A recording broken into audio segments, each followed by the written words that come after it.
Welcome to Hudson football. This week we're in Farmington, Minnesota, a new opponent for the Raiders, the Farmington Tigers. Alongside Joel Eby, I'm Chris Larson, and tonight the Raiders look to get back on track after falling last week to Wisconsin Rapids 35-7, and this is a type of team that they may be able to do it against. Joel, this is another team that's inexperienced, kind of like our Raiders, but Raiders kind of come into this game with one game under the belt. This is the first game of the season for a really inexperienced Farmington team. Yes, the Farmington Tigers, they're part of the Wissota Conference. Used to be part of what they called the Tri-Metro Conference. They do have a pretty rich history of football here in Farmington. I know they've won multiple conference championships, both in the Tri-Metro and the Wissota Conference. Their best finish was a state runner-up finish. I believe that was in 2003 or 2004. Here's the kickoff. Jake Dennison to kick off to Farmington. And they'll field the ball. Actually, it'll roll into the end zone. So the Raiders will start off on defense with pretty good field position to come out as a defense. Farmington will start on the 20-yard line. And Joel, a little bit of offensive shakeup here for Farmington, too. We don't really know who the quarterback is at this point. Well, it looks like they've got three kids listed, and it could be any one of those three. I thought I saw number 6, or number 9, is it? That's the kid they got playing both ways at JC Record. But yeah, it looks like number 6. It's going to be 6. Darren Beankin, the quarterback tonight, and Beankin will hand it off to his running back, and that's CJ Record, and Record will take it ahead up to about the 25. Gain of about 5 yards there. You know, Chris, that was one of the keys, I think, to this game is that last week Hudson spent the whole game up against a long field. With that first kickoff, maybe we can turn that around. If we can get a stop here, get a short field for the offense that didn't perform too bad last week, get them a short field, maybe we can get on the board first. And I'm not sure if you can tell at home. You probably can. It's a windy night tonight, so field position is going to be even more important. Beancan hands off this time. And this time the Raider defense stout. They're not going anywhere. That's going to be a loss of a few yards. Not much of a hole there in the middle. I think that was one of the concerns coming into this game was that Farmington is rather experienced at the offensive line. They have 3 returning starters on the offensive line up against that Hudson, which is a relatively inexperienced defensive line. Yeah, three starters return. One of them, number 72, Tommy Corbin, the center out there, and he's expected to play both ways as well tonight. Well, Hudson got the better of that battle. Well, Beancan this time in the shotgun. He'll look to pass. He'll throw it over the middle, and it's caught, but it's going to be short of a first down. Got a flag down too, Chris. I don't know what that flag was, but it looks like we got a false start on the offense. So the Raiders, let's see what happens there. Is that something that they can decline at this point? I guess it depends on if it was a false start or an illegal motion.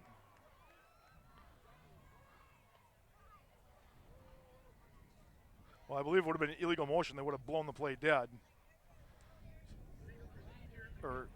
Yep, they'll decline it. It'll be 4th down for Farmington.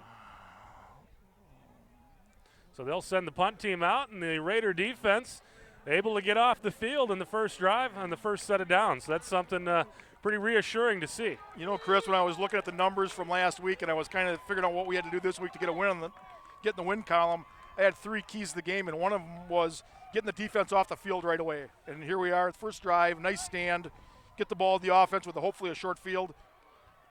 Tyler Grubb into punt, and he is a very explosive player for Farmington, so you do have to, and there's a timeout that Farmington will call. With Tyler Grubb in there to punt, he was the leading receiver on this team last year, and from what we've heard, they've converted him to running back, so he's a pretty explosive player and a guy that maybe you need to kind of keep an eye out for a fake. And really, we're sitting here at 4th and 2. The field position doesn't merit a fake, but that may be something we want to keep an eye on later as the night progresses.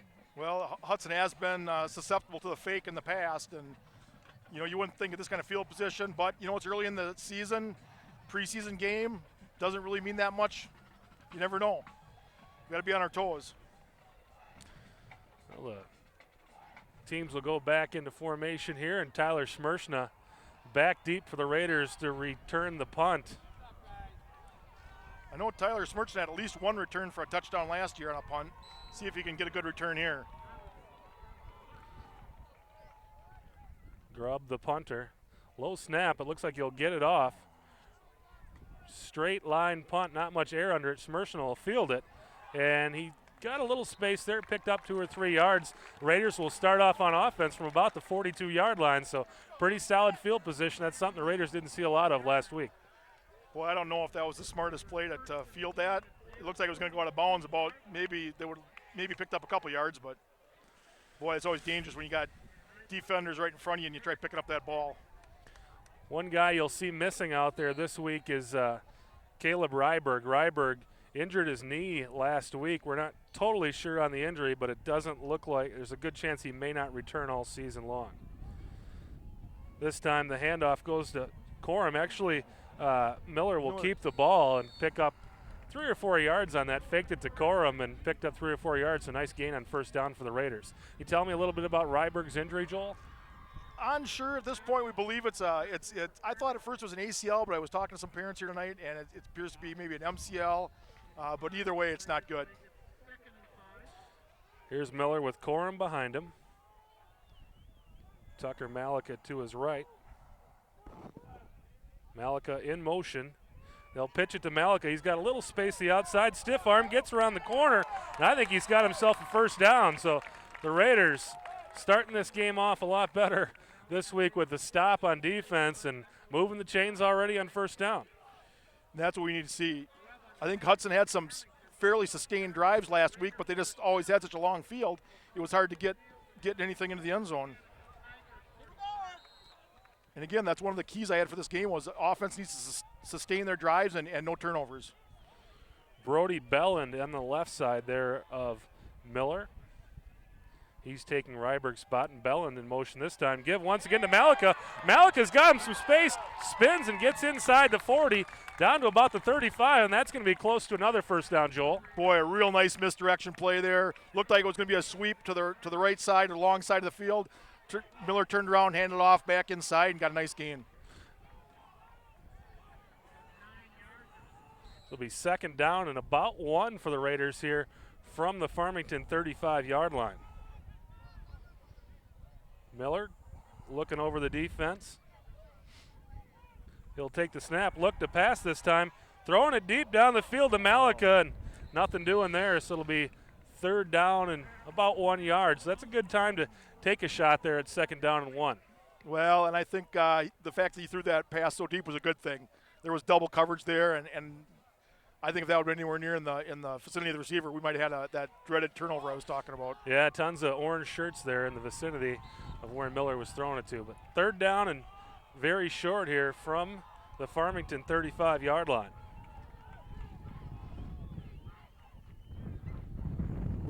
It's Belland in motion. The give is to Corum. No, Miller kept it himself on that one, and that's going to be a loss, I think. I don't think the Raiders got that one. I think he did hand it off to Corum, but I still don't think he got the first down. I got to believe this is 4-down territory. Yeah, at this point, especially with this wind,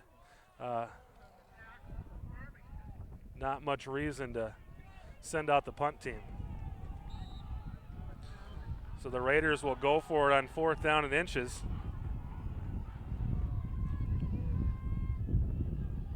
Belland in motion. Goes back. Well, they're trying to get that jump off sides. You may see a timeout here. This time it's Malika in motion. They're going to call a timeout and talk about this. Well, they tried twice to get him to jump off sides. It did not work. The defense was not fooled. They got one guy to jump, but I don't think he crossed the line of scrimmage, and now they're gonna think about it a little bit here. But looks like maybe they're sending the big unit in there. Malika just came off the field. Yeah, that jumbo unit they've used so successfully the past 2 years.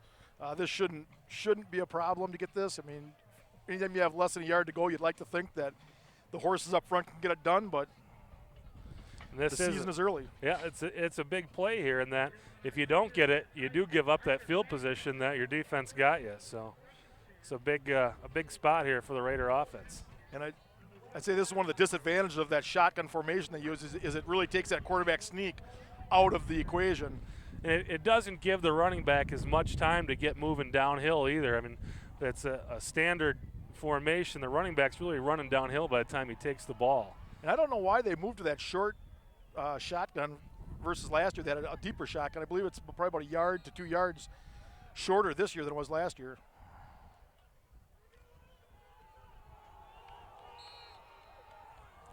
Oh. This time Miller under center. The give is to Lenzen, and I believe Lenzen has it. It'll be first down Raiders here. And there we just talked about it, they're going on the shotgun, and there Miller lined up under center. You know, one thing I will say I noticed out of Miller last week is he seemed very poised in the pocket when he was throwing, and also just seemed to have a good command of the offense. Yeah, for a quarterback that didn't see much action last year, he did look very comfortable out on the field. This time Belland in motion, and Miller will keep it himself, doesn't get much. Maybe just back to the line of scrimmage. It'll be second down at about 10.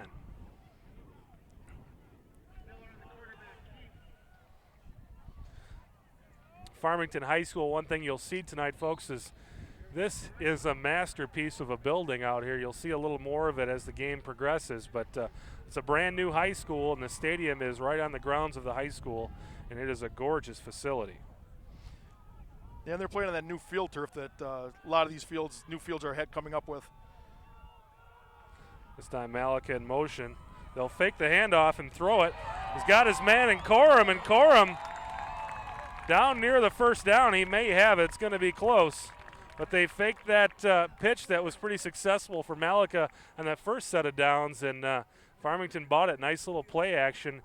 Pass out there to Corum in the flats. Well, you know, last week Hudson's passing attack averaged about 10 yards per completion between the three quarterbacks, and right there another 10-yard pickup right where they left off last week. And a first down, fresh set of downs. 1st and 10 at the 22-yard line of Farmington. The Raiders beginning to knock on the door here.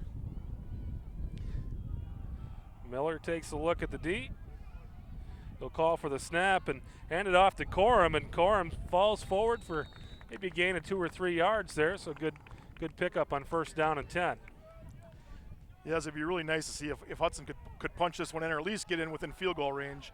I think we got a little bit of a look at Dennison's leg last week. He missed that field goal, the one field goal attempt he had, but I believe that was a 34-yard attempt, Chris? Yeah, it was a longer one. This win may make kicking a field goal a little bit of an adventure tonight, though. Well, yeah, the wind is a crossing wind. This time Malika in motion, and they'll look to pass again. Miller looking to the end zone. He's got his man. It's Nick Lubinsky. And Lubinsky set to have a big year this year, but was blank last week, but starts off the game with a nice catch, and the Raiders are down to about the 12 or 13-yard line. Actually inside the 10 at the 9, so it'll be first and goal from the 9-yard line for the Raiders. You know, it's nice to see those offensive linemen with a little bit of a bounce in their step. Yeah, you start moving the ball, and everybody starts getting a little better attitude. Things look a lot better for the Raiders this week. This time Miller with Corum behind him, Belland in motion. The give is to Malika, and Malika picks up about a yard. Unlike last time they ran that play, that linebacker on this side stayed at home, and he was waiting for him. Fool me once, shame on me. Fool me once, shame on everybody. Is that what it is? Something like that.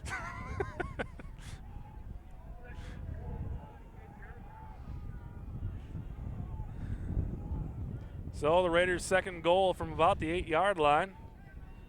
And Belland in motion. Miller will look to pass. He's got Belland. He throws it deep into the end zone, and it's dropped. Crumry had it and couldn't come down with it. Actually, I don't. Boy, I don't know. He had a back short. Get a number on that. Out in the flat, number 26. Justin Inman there had it. Yeah, Belland was open in the flats. He went for the touchdown in the back of the end zone to Inman and really had the man, but when Inman came down, the ball came loose. Yeah. So it'll be third down and goal from the 9-yard line, and it'll be interesting, especially from the hash mark they're on here, what they come up with for a play call. This will be a difficult kick for Denison if they don't convert here.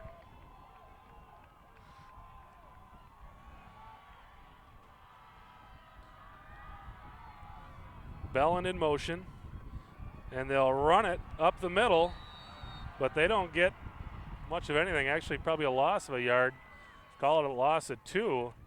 And it looks like special teams is on their way onto the field, so they're going to go ahead and attempt a field goal here, but kind of a tricky angle. They're on the far hash mark, kicking into the wind, but maybe that's an advantage. Well, Hudson's going to have to account for that Jake Sheppy. That's number 50. That's that middle linebacker, and he's made the stop the last two or three plays. Here's Dennison. The kick is up, and it is good. So the Raiders with a 3-0 lead. 27-yard field goal by Dennison, and the Raiders up 3-0 with 4.5 minutes left in the first quarter. So far, Joel, what do you see? Well, that's not the touchdown they wanted, but they 2 of the 3 keys to the game, actually all 3 keys I had to the game, they executed here in the first 2 series. The defense got off the field right away. They didn't give up any big plays. The offense sustained a drive. They didn't turn the ball over, and special teams came through and made the field goal. So that's pretty much, you're saying everybody's got to do good. Well, last week they had some things to work on. I crunched some of the numbers, and looking at the numbers from last week, the offense did average almost 5 yards per play, which, I guess you really can't complain about that. But again, they just had such a long field all the time, it was hard to get anything going. There's Dennison to kick, and he did have a really beautiful kick. This one's a good one, too, inside the 10. It's fielded by Farmington, and the Raider coverage team stops him at about the 16 or 17-yard line, so the Raider defense will be working with good field position again here on this drive. Yep, let's do something. Maybe let's get a turnover here. How about that? Well, I talked to a couple of parents, and a lot of their kids came away and said that Coach Cowell said that this was really one of the best weeks of practice he's had at Hudson High School. And I think that's a testament to the team and to the coaching staff that they bounced back from that loss and really focused on coming out here tonight and looking sharp. Well, and that was no slouch of a team they played last week either. Beancan will hand it off, this time to Tyler Grubb, and Grubb doesn't get much, actually loses about a foot. Yeah, I don't think he got back to the line of scrimmage. Like, once again, we see that defensive line stringing it out, letting those linebackers come up and make a play. Now, one of the things the Raiders had a tough time with last week was the perimeter defense. They're giving up those yards on the outside edge, and tonight they've looked pretty good on that outside edge. Well, that was one of the things that last week, the Raiders gave up those 3 long touchdown runs, and you just can't do that. This time, the give once again to Grubb, and dodges a guy, gets past another one this time. Tackle wrapped up and made by Mike Congdon. Yeah, good penetration there. If the first guy would have made the tackle, that would have been a TFL. Yeah, still only a gain of about 3 or 4 yards. So it'll be 3rd down and 5 or 6 here. Well, we may see what kind of a passing arm this young quarterback for Farmington has. Beancan didn't see much action last season either. Looking to pass into the wind. He's got his man, but he's met hard. The ball shakes loose. Big lick out there on defense by Tanner Owens. Jarred that ball loose. And it looks like they're calling that down by contact. Wow. That is very – you can call that incomplete, but that ball was out of there before he hit the ground. There's no doubt about that in my mind. Well, I guess the good news is he didn't gain any yards, so – that was either incomplete or a fumble, Joel. Yeah, I don't know. I think we should have seen some of that conferencing we saw from the officials last week. Well, that's a good test for the Raiders, but I'll tell you that Raider defense coming back onto the sideline a lot more fired up than they were last week. Out there making hits like that. That was one of the hallmarks of the defense last year. They made those big hits. Grubb looking to punt to Schmershna. He'll get the kick off. Schmershna will let this one go, and then he fields it, takes it up to about the 50-yard line. So the Raider offense back onto the field with that good field position. Once again, start with a short field. Everything's going as scripted so far. Yeah, Joel, you need to write scripts like this every game.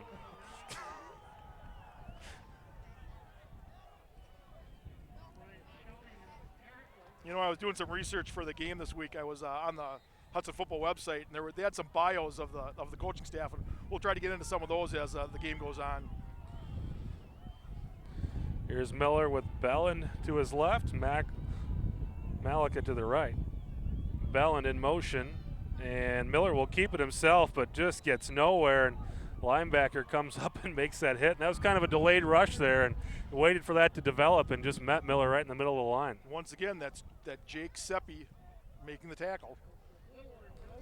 And Seppi looks like maybe he's seen a little game tape on this Raider team, because that looked like he knew that was coming. Well, he's definitely been Johnny on the spot. Maybe we need to do something outside again here and try to keep him a little more honest than blitzing up that middle like he's been doing. Belland in motion, and Miller will keep it himself, takes it around that outside edge, just like you said, Joel, and he's got himself some room inside the 30-yard line before he's taken out of bounds, never taken out. You got a flag down. You may have a block in the back downfield.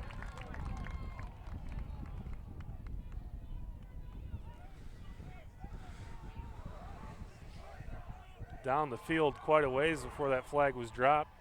It'll be interesting to see if they still get some yardage out of the play. Well, I got to believe if there's a block in the back, it'll still be well, maybe it won't be a first down. It'll be close.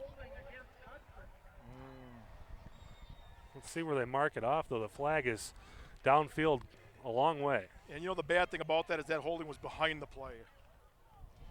Son of a gun.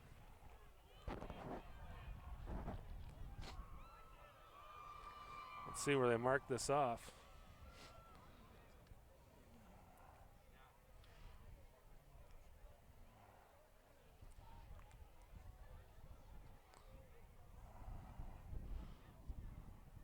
Well, I guess the good news, it'll still be second down. Looks like it's going to be about a second down and 10. Nope. Are they going to count it off from here, or is this going to be the spot? I think that's the spot. He paced it off from the spot of the foul. So that should be, we should get the down over, so it should be second and very, very short. Second and very short. Well, that's the sign of a good night, Joel. Even when bad things happen to you, it's still not that bad. Very close to a first down here. Down around the 42-yard line of Farmington will be second down and about 1 for the Raiders. Well, let's hope Hudson used up all their bad luck last week.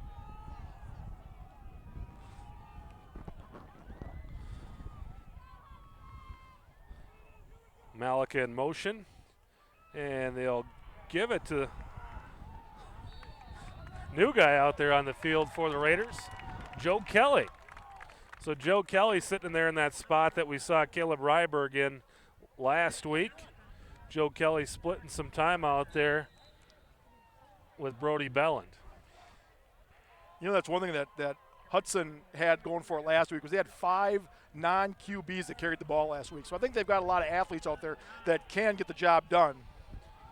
And that's something really that has kind of been a hallmark of this Raider team the last few years. They've spread the ball out pretty well. This time Malika in motion. Miller will look to throw, and he's going to throw deep downfield. He's got a man wide open, and he's going to strut into the end zone. Touchdown, Raiders! What a beautiful play.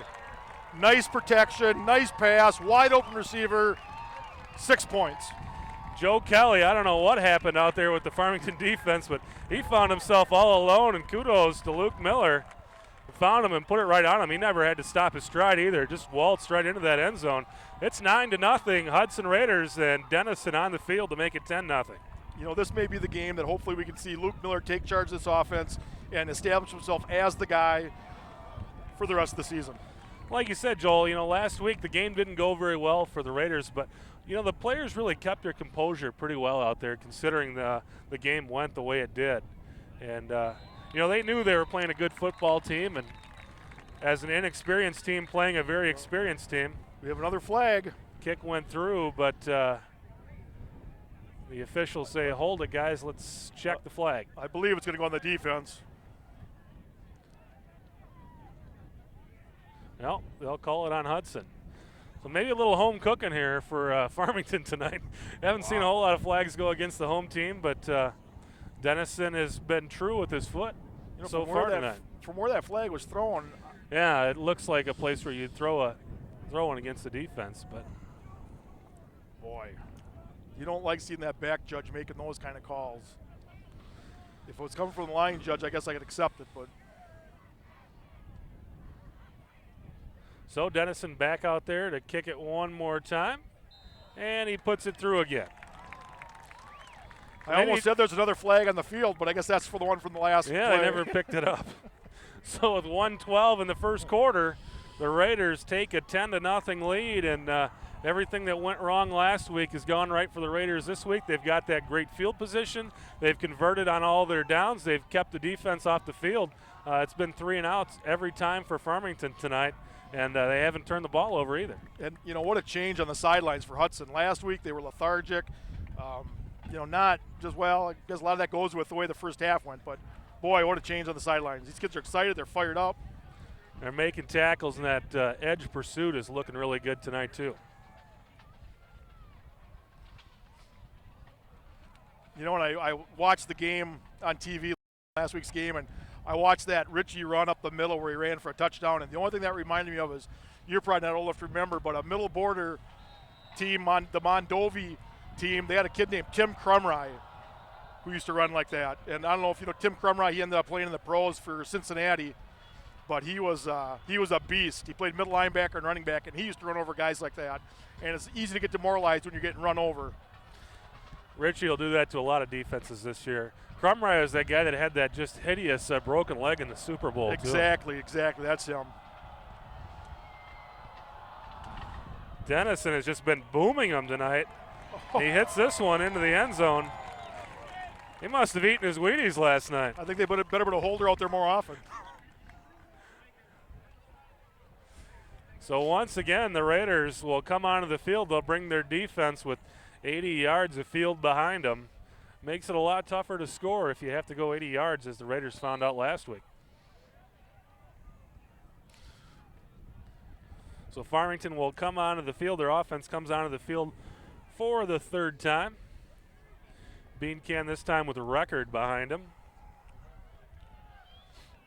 And he'll look to pass. Kick it out, and that one's not going anywhere either. Tackle over there by Mike Congdon and Andrew Entenza. That's a dangerous pass thrown at this position of the field. Yeah, if the pursuit was the way it was in the last drive, that could have been 6 the other way. It'll be second down and still about 10 yards here for Farmington.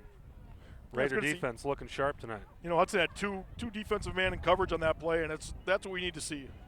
Tackling in swarms.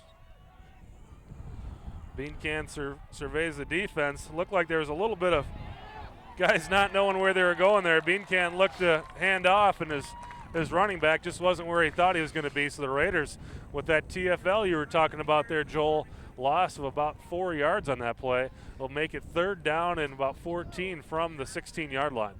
And, I can see some of the first game jitters out of the Farmington Tigers. Luckily, Hudson got those out of them last week, and you'd say it's a much more poised team. That was one of the things I had talked about with a few folks this week, is that these teams are really pretty similar, but the Raiders have that game under their belts, and it shows. When you're a young team, it really makes a difference. Well, that's the end of the first quarter with the Raiders leading 10-0. And Joel, how about one of those coaching profiles? I was just going to do that, Chris. Hudson's coach, the head coach is Adam Cowles. Adam started his football career. He played at De La Salle High School. Then he played for the University of Wisconsin-River Falls. Then he also played in Switzerland. He played for a pro team over there, the Bern Grizzlies, before coming back to the States. And he started his coaching career at the University of River Falls in 1996. Then he coached at River Falls High School from 97 to 99. Moved over to De La Salle High School, his high school alma mater, from 2000 to 2004, and came into Hudson in 2005, and has been the head coach ever since. And he's really put himself together a nice group of coaches, and the kids will walk through fire for him. I was lucky enough to meet Adam when he first came to Hudson.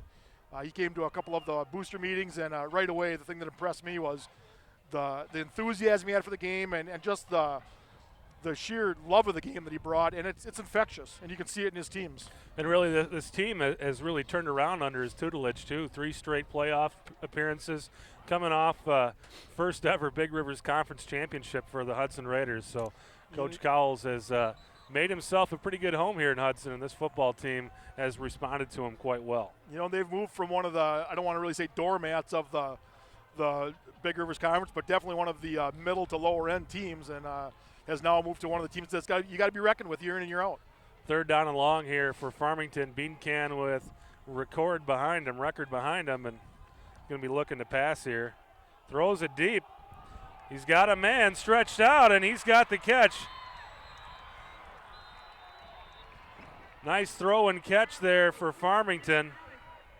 And that was just one of those deals where he just kind of outran his man, and another perfect throw. We've seen some pretty good throws tonight, considering the wind out here. That throw had to be made just where it was made.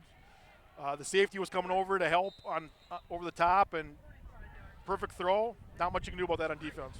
So that's the first down for Farmington, first play of the second quarter. And Farmington in Raider territory just inside the 40-yard line, 1st and 10.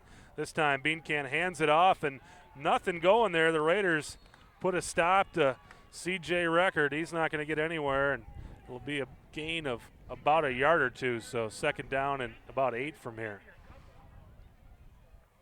Well, the field position has turned around a little bit here, but we can get a stop here, and I got to believe they're in 4-down territory. They can't kick a field goal, I don't believe, from where they're at in the field, and I don't believe they'd punt it.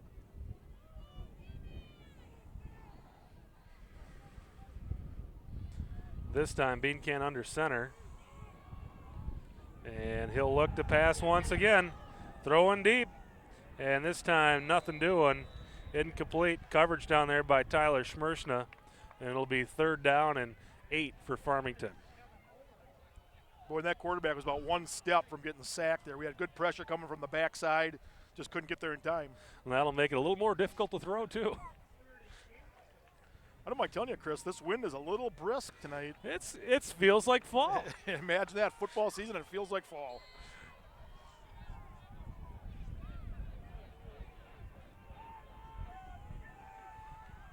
This time, Beancan back in the shotgun. Looking to throw. He'll throw to his left. He's got a man. Tackled right away by Hudson. He's going to be short. Did he get it? He's going to be real close. Real close to the first down. I believe with the spot he's going to get it, but he tried to help out the officials. He gave them the old first down sign, but they had no move to chains. So fresh set of downs here for Farmington and their first threat of the game. Well, Farmington may have to rely on their passing game. They aren't getting it done on the ground, but 1 turnover will change that. Beancan back in the shotgun, looking to throw again. Got a man in the flats. Tackled right away by Mike Congdon. The ball squirts out. And once again, the officials, Johnny on the spot there with the incomplete. And that one there is pretty darn close too, Joel. I'm going to say I didn't have a good angle at it, but boy, I don't want to say anything too bad about the officiating, but Joel's restraining himself tonight. It's been pretty one-sided so far. Let's just say that. All right, let's go Raiders. 2nd and 10. This time they'll look to pass again. And this time the receiver will drop the ball. Drew Hegseth couldn't find the handle on that one. It'll be 3rd down and long once again. And like you said, Joel, we're pretty much in 4-down territory here.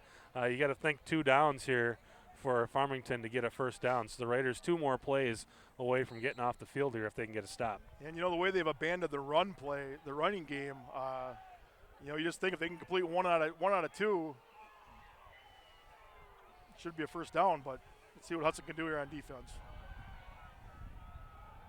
Yep, it'll be a pass again. Looking deep, he'll throw it deep, and there's not going to be much going on there. He just kind of threw it in the end zone, but 2 guys covering his receiver. Looks like Tyler Schmershna and Ryan Smith down there on the coverage. A couple of the more experienced defenders on this Raider defense. And once again, their quarterback took another hit, releasing the ball. That's going to wear when it comes to be the 3rd and 4th quarter. Yeah, he held on to it that one. He really wanted to get underneath that ball.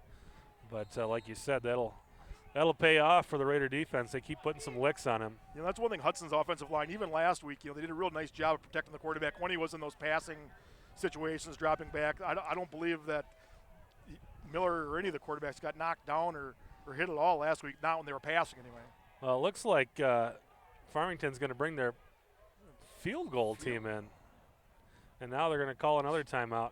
So this is the second timeout they've had to call on special teams here in this first half. And it looks like their field goal unit's in there.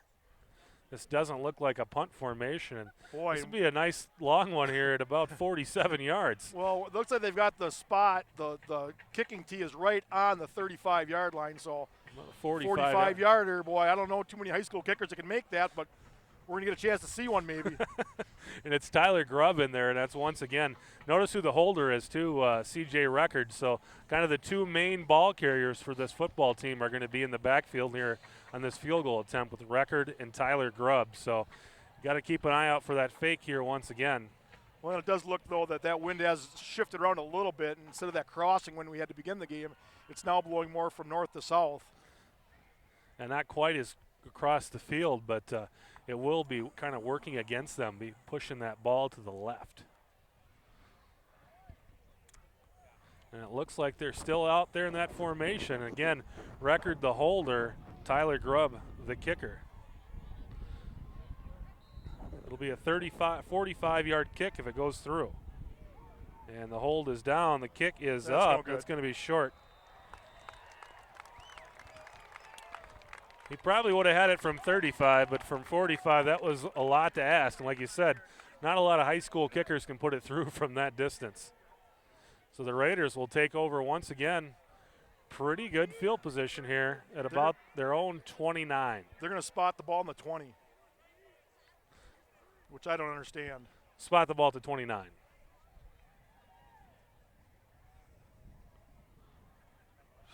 No, they're spotting the ball in the 20. I don't understand that either. I don't understand that rule at all. What is that? Where's the risk in kicking that long field goal, I guess, if you're going to put the ball in the 20? Wow. Yeah, I don't believe I've seen that one before either, Joel. Well, I know high school has some funky rules when it comes to field goals and missed field goals and such, but this time to give to Corum, and Corum will pick up a yard or two. And yeah, you're right. If he's going to kick in the end zone, I guess you should just put a guy in the end zone to return. I mean, that doesn't make much sense to me. You know, they gained 10 yards on that miss. That's as good as a punt, really. Yeah, why would you not? Why would you not send your field goal team out there? That's as good as a punt.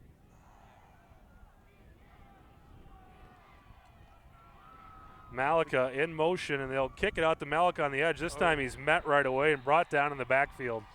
Loss of 3 or 4 yards.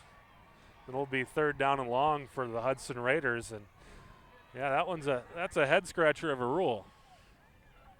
Well, now Hudson's going to be going more into that win. Let's see what their passing game's like here. They've had success with it so far, but they've got third and long, and I don't believe they'd even be tempted to go for it on fourth down with 9 minutes to go in the half.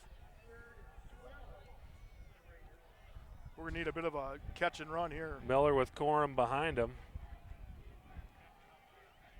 And it's Belland in motion, and they'll give it up to middle, and not much going there either. So the Raider punt team will come onto the field for the first time tonight, and this is where you're going to see Kalib Ryberg has been the punter for this team for the last few years, and now the Raiders will have to bring in a new punter. Last week it was Dennison.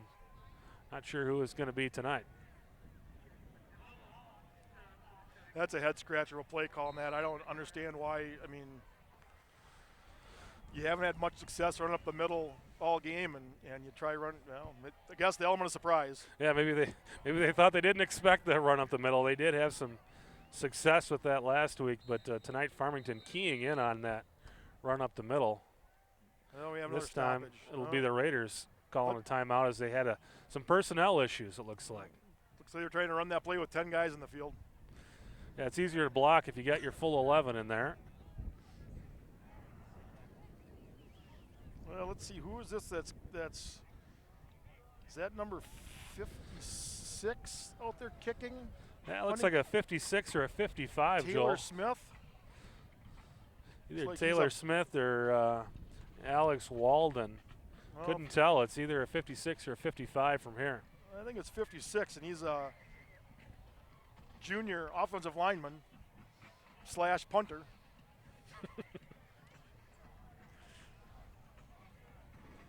Yeah, it looks like 56.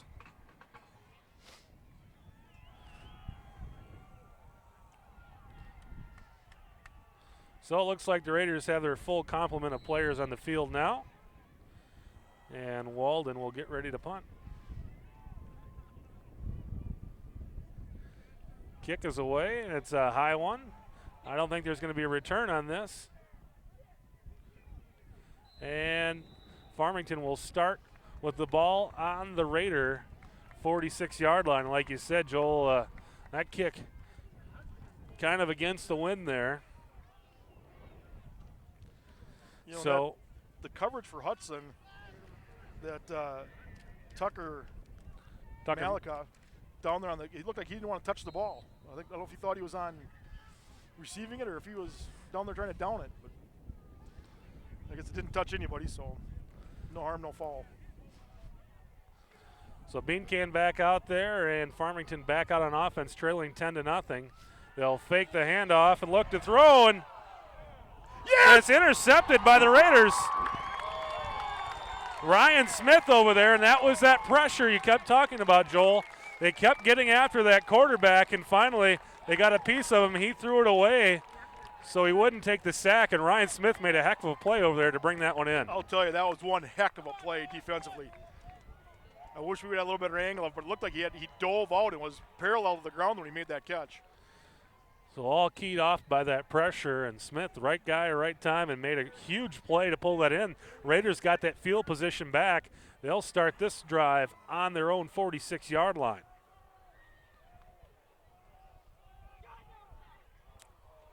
And Bellin kind of moved, but looks like Smith will take it himself, and he's got himself around the corner. He's on his way inside the 20-yard line before he's finally taken out of bounds. And I tell you, he is looking like a player out there. They haven't taken him down. You noticed that Luke Miller tried to get that cutback when he got to the sideline, a la Gorski from last week. All it would take was one good cutback, and he could have gone all the way. But here we are deep in Tiger territory once again. It's like right on the 20-yard line. This time, looks like Malika will go in motion. Miller will take it himself. He kicks it over to Malika. Malika had some trouble fielding that one and loses a couple yards. That might have been one of those cases where he was looking at the field in front of him. He was on his way to the end zone and didn't even have the ball in his hands yet. Boy, you know, those little miscues like that, that's, I know that gives an offensive coordinator fits. Loss of about 3 yards. And the Raider offense back out there on 2nd down and 13 from the Farmington 23-yard line.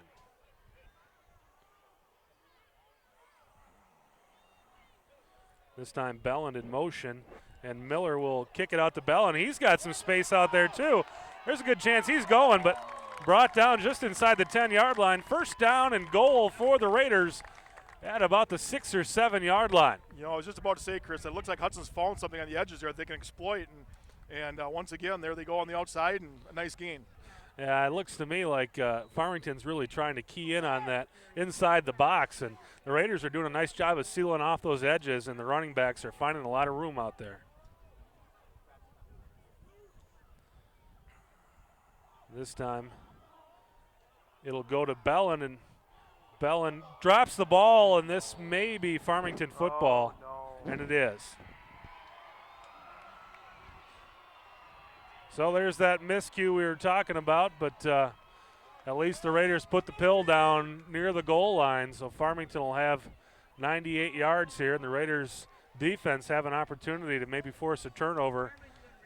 Well, that's a turnover apiece, so we're even on that score. How about a safety?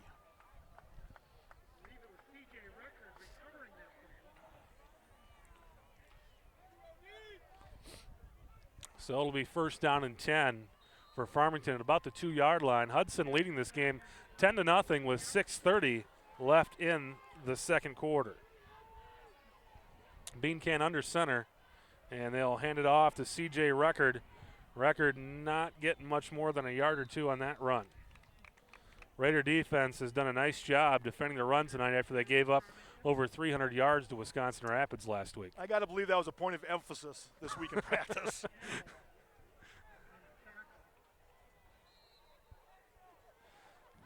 Really, the Raider defense looking pretty sharp out there tonight. Giving up just 2 first downs this evening. Well, now we've got another stoppage. What's this all about?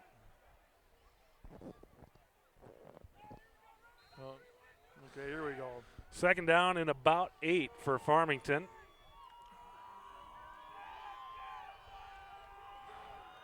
And they'll hand it off again. That's and the it. Raiders There's the safety. calling for the They're safety. going to call him just outside the end zone. Oh, you got to be kidding me. Stopped him when the forward motion stopped. It's going to be about the 1 yard line, though. Can't get much closer than that. And yeah, the Raiders keying in there. It'll be third down and about 11 from the 1 yard line for Farmington. And dangerous territory here.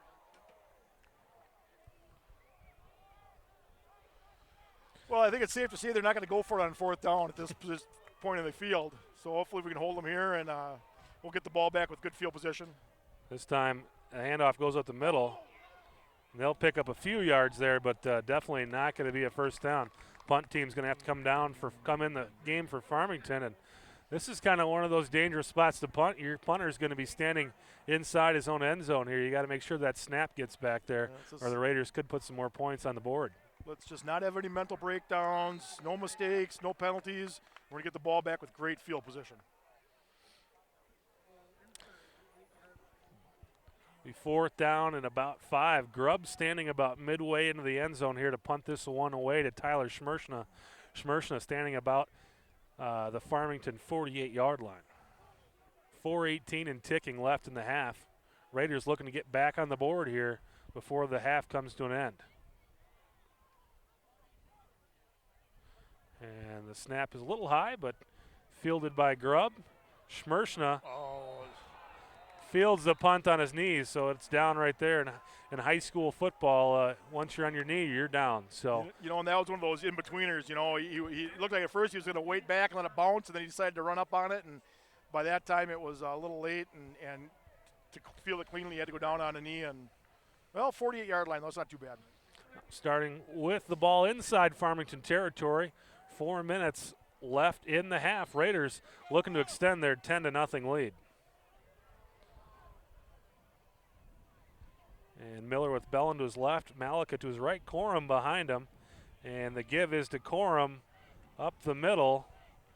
Bit of a surge up to about the 45-yard line. Pickup of 2 or 3 yards on that play. Who's that getting up off the tackle? Is that number 50 again? I thought we learned to go around him.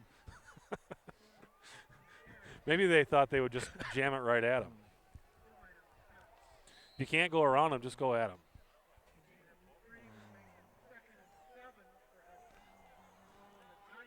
So second down and 7 from the 45 for the Raiders.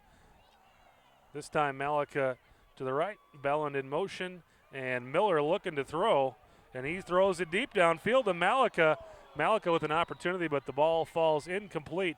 It'll be third down and long for the Raiders from the 45-yard line of Farmington. I like the call. I would like to have seen maybe a back out of the backfield drag across short of that, because both the linebacker and the cornerback both dropped deep for that. The flats were pretty open, and really they have been for this Raider offense. The flats have been there. And last year that was one of the hallmark passes they threw last year, was that drag route from the far back cutting across the whole field. So 2nd and 7 for the Raiders. Malika in motion. Miller looking to throw. And that one nearly intercepted, intended for Nick Labinski. And with 3:13 and the clock stopped, this is a good spot to send your punter out there and hope to get another stop and another opportunity. Maybe they should go for a field goal. Yeah.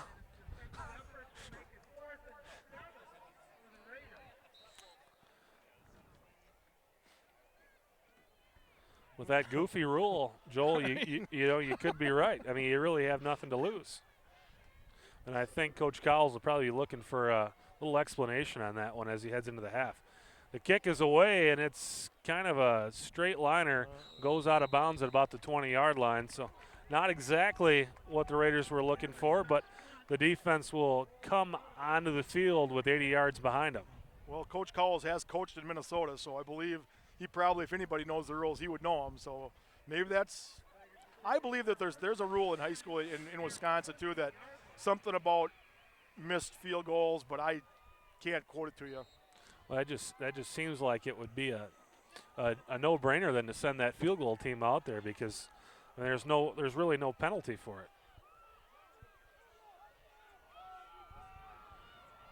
Beancan this time with a record behind him, and he'll give it to Record. Nothing doing there. The Raiders defense all over that one. It's Stephen Berkey putting the stop to Record, and boy, once again, this Farmington offense not able to do anything on the ground tonight. I guess what I was going to say is I thought the rule was that if you were kicking from inside the 20, the ball got moved out to the 20, but yeah, I don't know.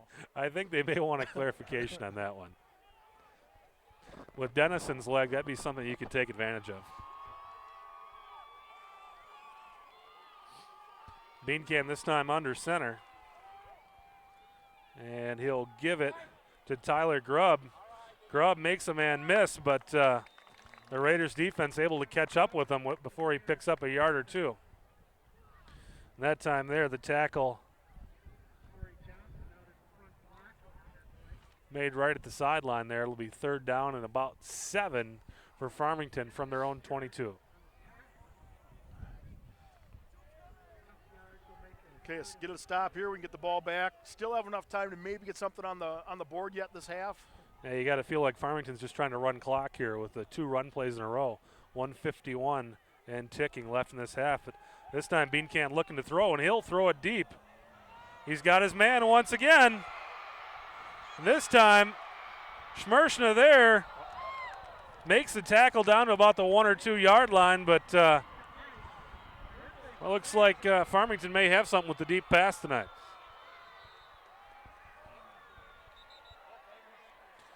Oh, it's against Hudson. Flag down, but it's against Hudson.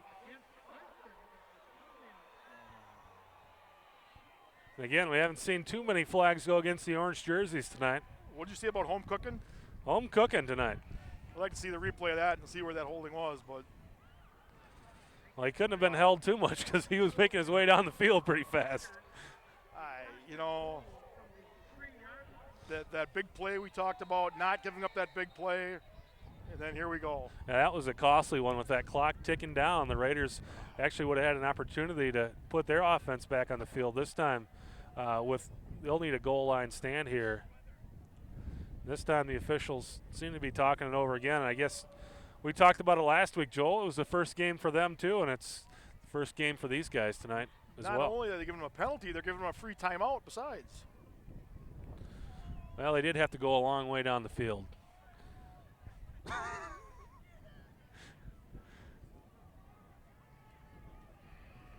Roughing the passer.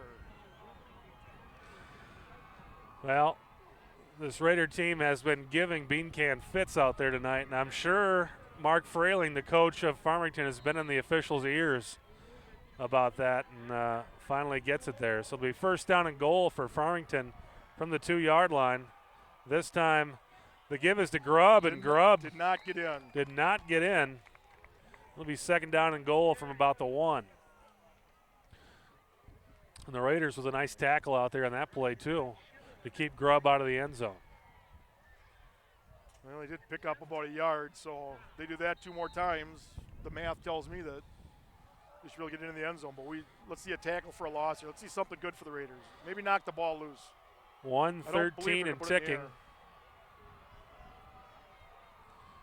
Beancan gives it to Grubb once again, and he's not going to get anywhere this time either.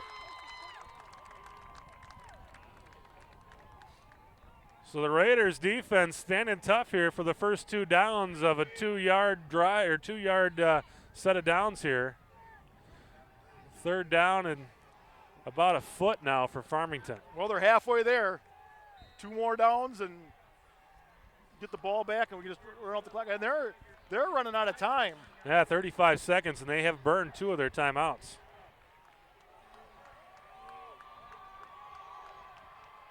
And they don't seem to be in a hurry either. Well, This time Bean Can will keep it himself, and I think he's in there. The officials have not made the signal. That time they do. Touchdown Farmington. That'll cut the lead to 10-6 with 17 seconds left in the half.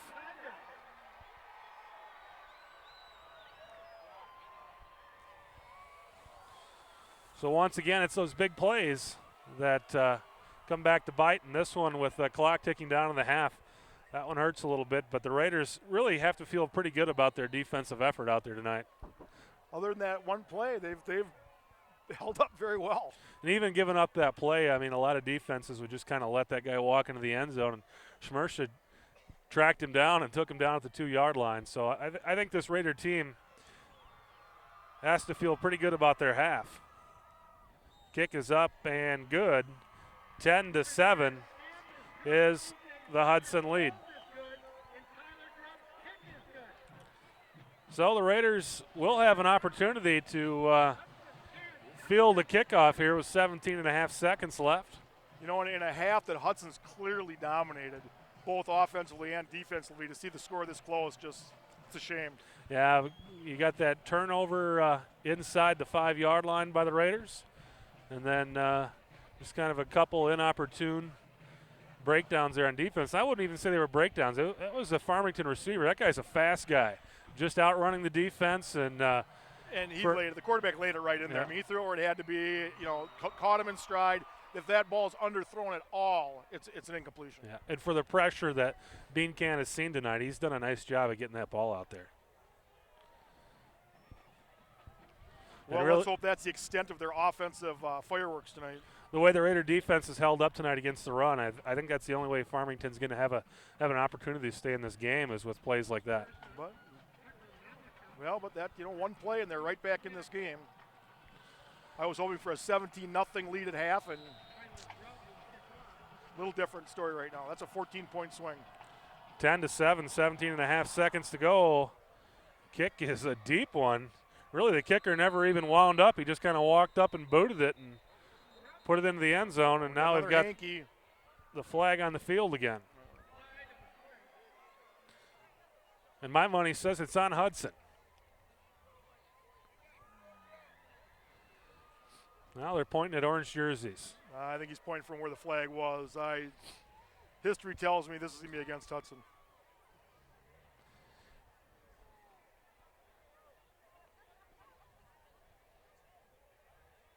It'll be a block in the back. Once again, a penalty against Hudson. On the Raiders. So Raiders are probably going to come out here on offense and sit on the ball and head back into the locker room. 17.5 seconds left in this half. Raiders leading 10-0, and the ball is going to be spotted about the 10-yard line. Either this is the most disciplined team Hudson's ever played, or something's not right. When you have a team that's their first game of the season and they have not committed one penalty, Hudson's committed 5 now? I think it's been more than 5. Yeah.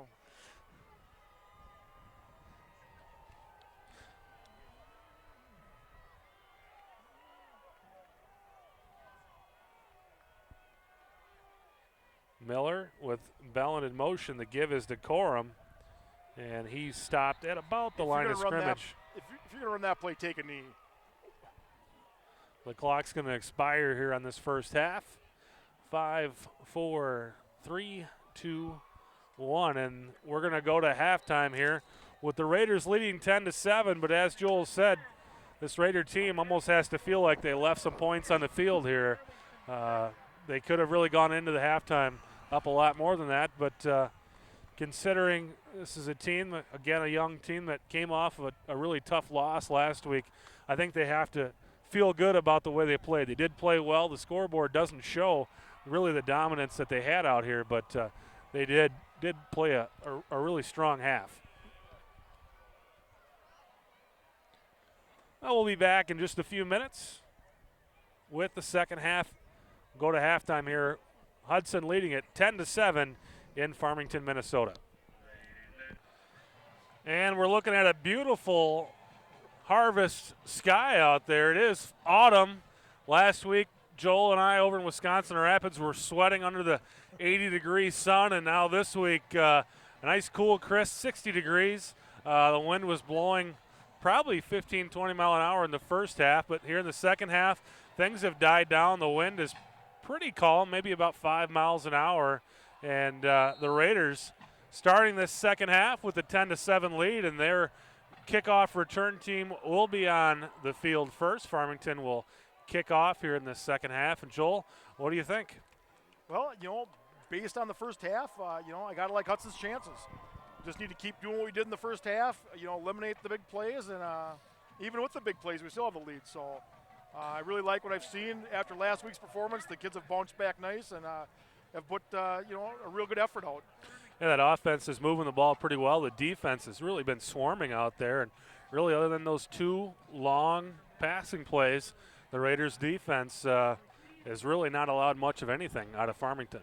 Yeah, in this Farmington team, this is a very good program. They are a 5A, or what they consider a big school in Minnesota. The conference don't get any higher than that, where Wisconsin goes Division 1, 2, 3. They go 5A, 4A, 3A, 2A.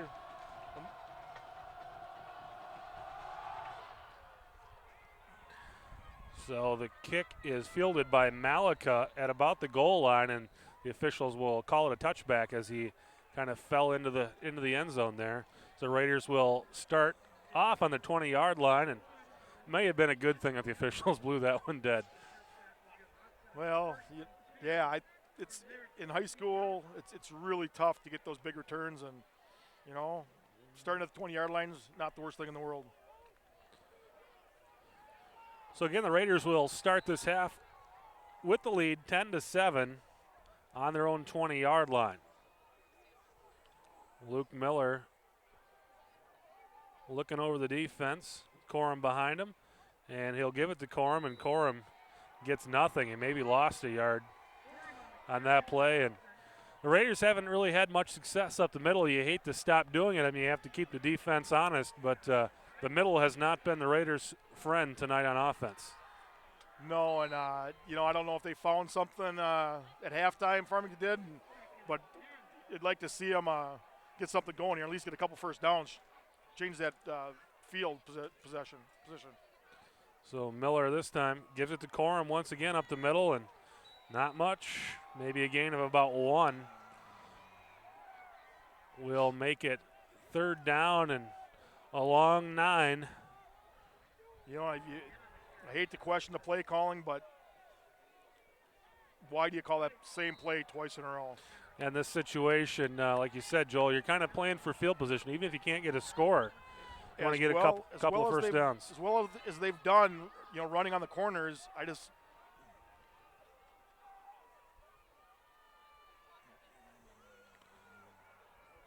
This time they'll run the option, kick it out to Malika. Malika's got himself a room. He gets around the corner, and he'll pick up the first down to about the 32 or 33-yard line. Well, I guess maybe you say the two runs up the middle set that up. But again, those edges out there, the Raiders doing a good job sealing the edges.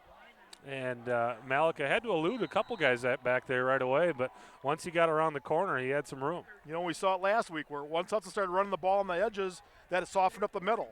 And doesn't look like Farmington has fallen for that, but let's just keep running on the edges. So 1st and 10 from about the 33-yard line. And this time Miller will keep it himself. Has some space, gives a stiff arm, and he'll pick up about 6-7 yards there. Just on the other side of the 40-yard line, it'll be second down and about 3 from the 41-yard line. So that time they fake it up the middle, and Miller takes it around the edge. Nice gain there. And that's one of the hallmarks of this Hudson offense is the misdirection and getting it to the edges. This time the give to Corum, and Corum finds some room over the midfield stripe and down to about the 48. And like you said, Joel, they go to the edges, and it softens up the middle. Spencer Corum, I do believe he did leave the Raiders last week, not only in carries but also in rushing yards. I think was it 12 carries for 40 yards last week? Yeah, about 40, 45 yards. He was the leading rusher.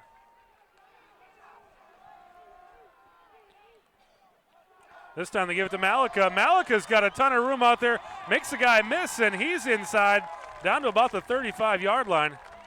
Actually, that wasn't Malika. That was Joe Kelly. Joe Kelly made a couple nice plays in that first half, too, and he's another one of those guys seeing some playing time with the injury to Kalib Ryberg. This time, Miller kicks it out to Malika. Malika picking up about 5 yards there on the option play. And the Raiders are moving the sticks down the field here on this first drive. It looked kind of tough the first few plays, but they've got it going now inside the 30-yard line. What's the line for Remember the Titans when they're talking about the offense? The option offense, just like Novocaine. Just keep giving it to them, and eventually it works. That's why we bring Joel Eby out here. The man's full of lines. This time, Miller pitches it out to Joe Kelly. Joe Kelly with a burst. And he's down to about the 20-yard line. That'll move the chains once again. First down and 10 for the Raiders. Another first down. Boy, Joe Kelly really turned on the afterburners right away there. He turned the corner and was gone. I don't remember that name from last week. He must be in place of Rydberg? One of those guys in there coming in to play for Rydberg. You've seen Bellin and we've seen Joe Kelly in there.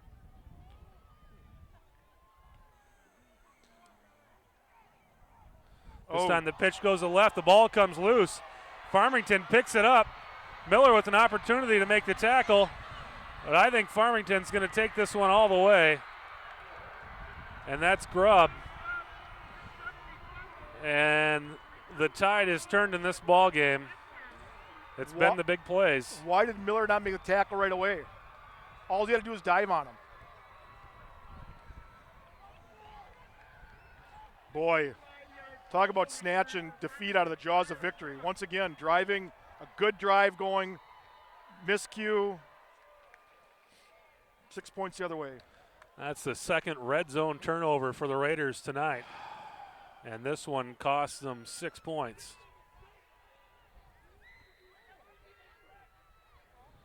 So Farmington brings the kicking team in, and that's Grubb, the kicker, the man who just ran that one back. And Grubb's on the field quite a bit, plays offense and defense, and kicks. And the kick is blocked. So that could be some huge points now this time. Instead of a 4-point lead, it's a 3-point lead, and the Raiders can tie it up with a field goal. With the leg of Dennison, that could be something that we see come into play tonight. What it comes down to, though, for the Raiders is just not turning the ball over. I mean, this game would be a very different football game right now without those 2 red zone turnovers. You're 100% right, Chris. I mean, you know, it's just that's one of those things. Yeah, you're a young team, and thank God it's preseason. But boy, those are the type of things that you're not going to be able to do when you play the Menominees, the Chippewa Falls, you know, and next week the Superiors. You know, you start playing those teams, they'll bury you. Yeah, this looks like a really winnable game for the Raiders. They really have dominated this game, but find themselves behind on the scoreboard right now, 13-10. With 8:13 left in the third quarter. Farmington to kick off to Malika and Schmershna. Boy, that kicker gets his leg in before only taking one step. And that will be a touchback as well. Schmershna having a discussion with the official. He wanted to take it out. I don't understand why that is that's considered a touchback. Well, as we found tonight, Minnesota has some different rules. You know what they say? You get across the river and everything's backwards. I think the toilet bowl is actually flushed the other way. You know, I think maybe I should get a rule book and start reading some of these rules, because this just may be high school rules, and I'm so used to watching the college game and the pro game that sometimes we, you know, think that football is football, and the high school game does have a lot of different rules than what we see at the upper levels. Well, being from Wisconsin, we can make fun of Minnesota. Tyler Smith with Malika in motion. The give to Corum up the middle, and Corum finds maybe about a yard before he's stopped. And Farmington seems to be picking up the morale in there right now, too. They're jumping up off the ground a little faster than they were a few minutes ago. The momentum has definitely swung. I mean, big plays will do that. Let's get one of our own here. So second down at about 8 from the 22, and they'll fake it to Corum. Malika with some room again out there on the edge. He'll pick up the first down and more, down to about the 37-yard line for Malika, and they'll move the chains again. So the Raiders picking up about 15 yards there on that option play to Malika. Boy, and that tackle looked like it was pretty far out of bounds. From where that ball spotted to where that runner was tackled down, that's 3 yards.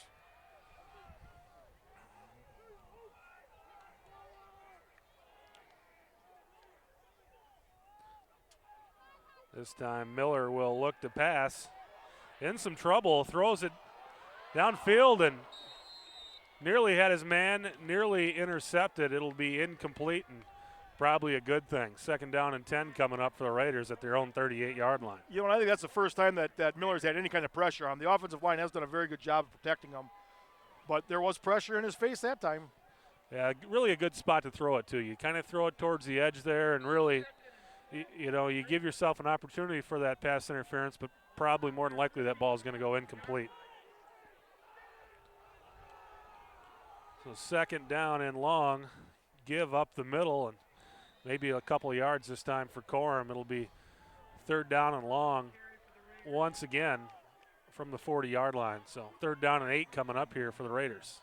I don't know if Farmington has just that much team speed, but it sure seems like they see something, because when it's a run up the middle, they're selling out up the middle. This time looks to run the option again, and Farmington saw that one coming, and it'll be about a loss of a yard or two. The kick out this time to Joe Kelly, and Kelly didn't have anything there. Farmington had an idea that option play may be coming.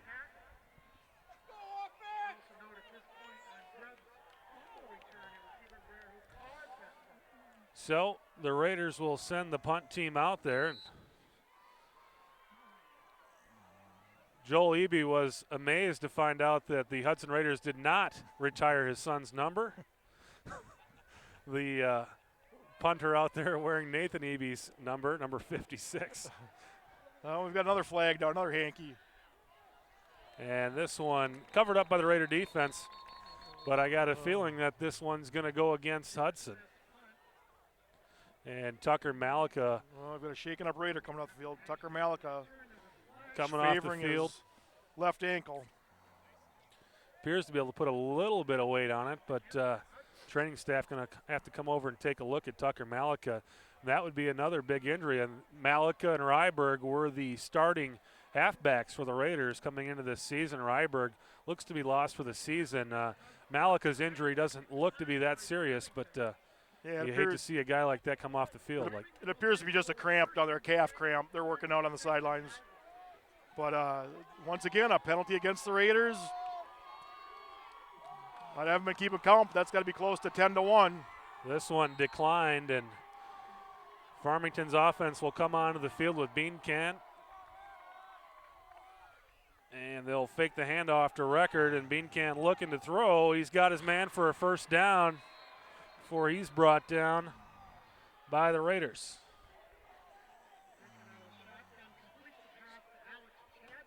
It looks to me like Mike Condon there on the tackle.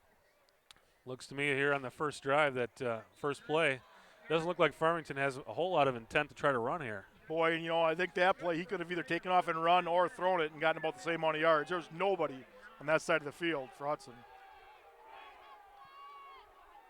Oh, and a bad snap there. The ball's loose. Beancan covers it up, but they're going to lose about 6 yards on the play, and it'll be second down and 16 from their own 44-yard line. And I think that was a real smart play by the quarterback, just to fall on that ball, not taking chances of trying to make something out of nothing and live to fight another day. The way he's been throwing the ball. Yeah, this Farmington team has been able to come up with a couple of big plays, so second and 16 isn't really something that will scare them. Let's see if we can get Ryan Smith to come up with another interception here. Obvious passing down. So this time, Mike Congdon, untouched. and brings down Beancan for a sack, loss of a good 7-8 yards, and it's going to be 3rd and very long for Farmington.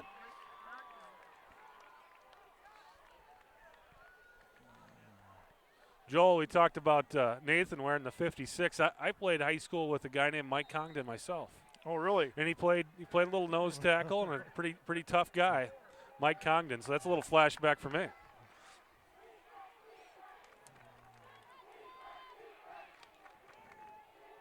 This time Beancan. Oh, there the we ball go. Loose again.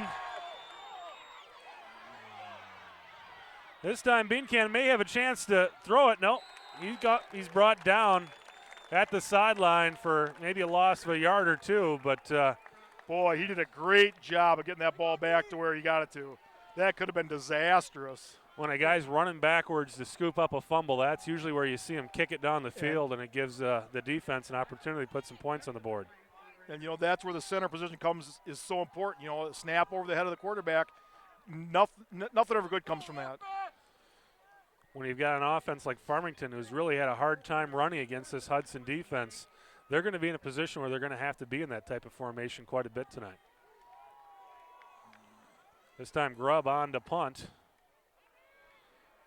And it'll be returnable by Schmershna. He fields it at about the 30. Makes a couple guys move. He's on the edge and inside the 50. Makes another guy move. He's got a chance. Brought down at about the 32 or 33-yard line, but it brought this nice Hudson crowd to their feet. Joel, there's got to be 1,000 people there tonight from Hudson to watch this game. A very nice turnout for the Hudson faithful. Boy, I thought he had that. He had one man to beat. He had is that Beancan, the 17? That's Grubb. That's Grubb. That's the only guy he had to beat, and I think instead of trying to get in a foot race, he tried to cut it back again the other way and ended up colliding with him. But I think if he would have just kept his burners on going for the sideline, he might have been able to get around him. Well, we got to feel like the Raiders have the momentum back this time. Miller will keep it himself. He kicks it out on the option. Another pickup of a good, got to be close to the first down here.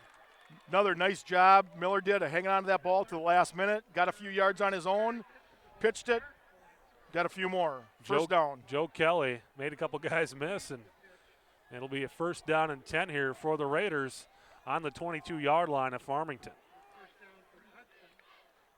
This time to give to Lenzen, actually, and Lenzen down to near the 15-yard line. Another pickup of a good 5-6. Oh, I think we got an injury. We got an injured Tiger on the field. Boy, you hate to see that. First game of the season. Hopefully it's nothing serious. He looks to be in, it looks like a some cramp. pain down looks there. like it's a cramp. And that's something that you'll see early in the season too, is a lot of cramps. Guys are just not quite in the shape that they will be later on in the season. Well, on the cold night, you're not warmed up properly. A lot of that can happen. Well, maybe it's not just a cramp. I thought that it worked out. Now he's got his leg bent again.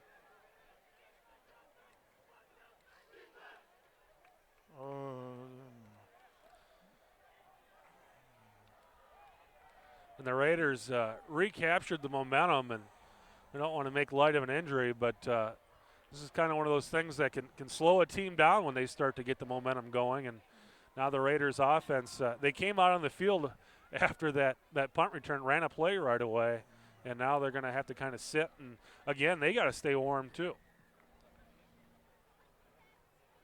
Yeah, Hudson, I think, you hate to say this is a must-score situation still in the third quarter, but, boy, to get into the red zone, get deep into your opponent's territory 3 times and not come away with points, that would be reminiscent of the Superior game last year. Absolutely. Remember that game? We had the ball 3 times deep inside the 5-yard line, came away with 0 points, lost the game by 4 points, I believe it was. And it was another one of those swings, too, right at the end of the half that Superior scored on, a lot like what we saw in this game. Exactly. That quick swing right at the end of the half that really changed that football game. Looks like they're massaging his legs, so that's something that would appear to be a cramp, but he's on the field for quite a while for a cramp. But well, a little break in the action here. Another coach that has been at Hudson for a long time is Coach Neil Hatfield. Coach Hatfield is the defensive coordinator, defensive line coach. He's actually been a coach at Hudson for longer than Coach Cowles has been there. He started his football career at Stanley Boyd High School. Then he played for the University of St. Thomas. Started his coaching career at Holy Angels, which is a team that's in this conference. Coached there from 96 to 97. Then he coached at Osceola High School from 98 to 2001, and came to Hudson High School in 2002, and he's been the coach ever since. And that's one thing I think that Adam, Coach Cowles, really did well is he kept a nucleus of the coaches that were here, added some new blood, and he's really developing a fine coaching staff. Coach Hatfield, former member of that Orioles staff over in Stanley Boyd. That's a program that early in the decade wasn't doing a whole lot, but they did pick up a few wins a couple years back, made a nice run into the state tournament. Stanley Boyd, they've back in the day when I used to cover them, they used to run a pretty solid little option offense that was pretty confusing to go out and cover because you really never knew who had the ball. Now, what conference? Is that Heart of the North or is that Clover Belt? They were in the Clover Belt. Yep. And I believe that conference is restructured now, and they call it something else. But at that time, it was the Clover Belt Conference, Stanley Boyd. That's kind of your stomping grounds or neck of the woods, so to speak, isn't it? Yeah, I used to live in Eau Claire lived over there for about 5 years and got a chance to go out and see a lot of high school football over there. And it was a good time. Pretty much traveled all over the northwest Wisconsin, taking in some high school football. And that's where I was introduced to this Hudson team, too. We used to come over here and cover Eau Claire Memorial and Eau Claire North whenever they came over this way to take on the Hudson Raiders. And that's how I kind of got to see what this community looked like. And the Eau Claire schools, I'm not sure of what all the games are this week, but I know the Eau Claire schools are in their second week of their rivalry games against La Crosse. That's right. Eau Claire Memorial with a win last week, and North fell. And now this week they kind of reversed it. I believe Memorial played Logan last week, and North played Central. North lost to Central. Memorial beat Logan, and now tonight they reverse who they're playing. And another big game last week, Big Rivers team, Menominee took on Marshfield and came out of there with a win. Last year was that 42-41 game. This year, Menominee with a pretty impressive victory, double-digit victory over Marshfield. And Chippewa Falls also beginning the season on a winning note. They took down Osceola. River Falls fell to New Richmond, 26-7. Rice Lake, 21-14 winners over Medford. Superior fell to Stevens Point, 44-7. And looks like the player's making his way off the field. Raiders offense back on the field looking to retake the lead, trailing 13-10 with 3:17 left in the third quarter. Raiders with the ball on the 16-yard line of Farmington. Well, let's see if the Raiders can get that momentum back and get a couple more plays here and get this ball in the end zone. Looks like they have second and about 4. Miller with Malika to his right. Bellin to his left. Miller kicks it out to Malika. Oh, it's actually not Malika. That is that's Joe Kelly.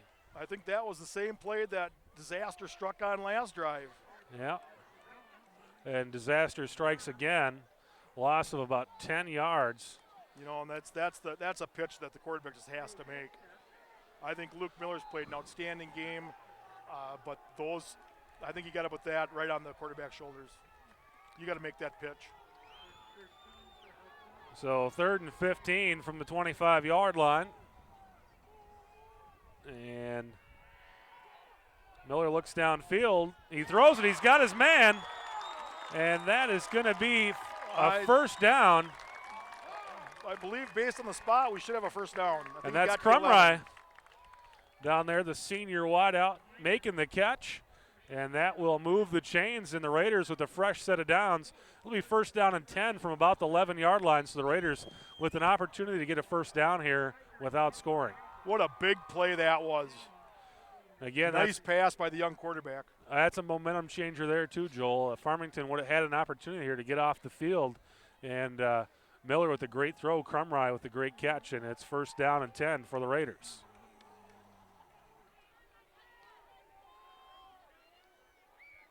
This time, Miller to Corum up the middle, and Corum's got a little bit of room there.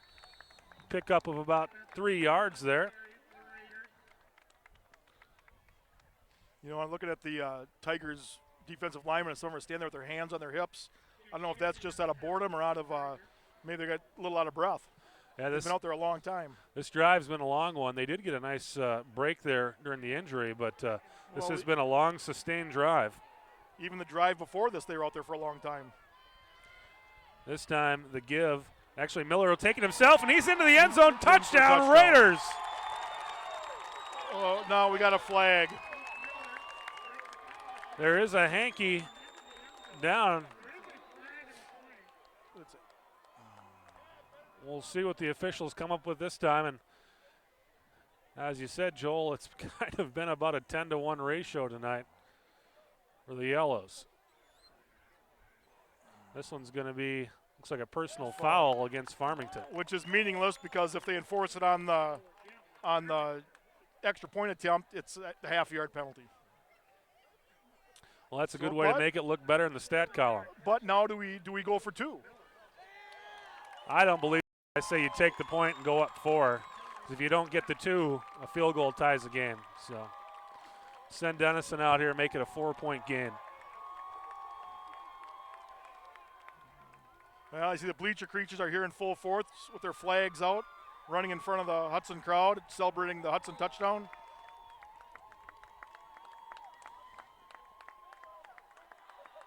Kick is up, and the kick is good. So the Raiders take a 17-13 lead with 1:49 left in the third quarter. And Joel, you mentioned those bleacher creatures. It looks like they forgot their shirts tonight. I guess they didn't realize it was going to be 60 degrees. Yeah, well, to be young and stupid again.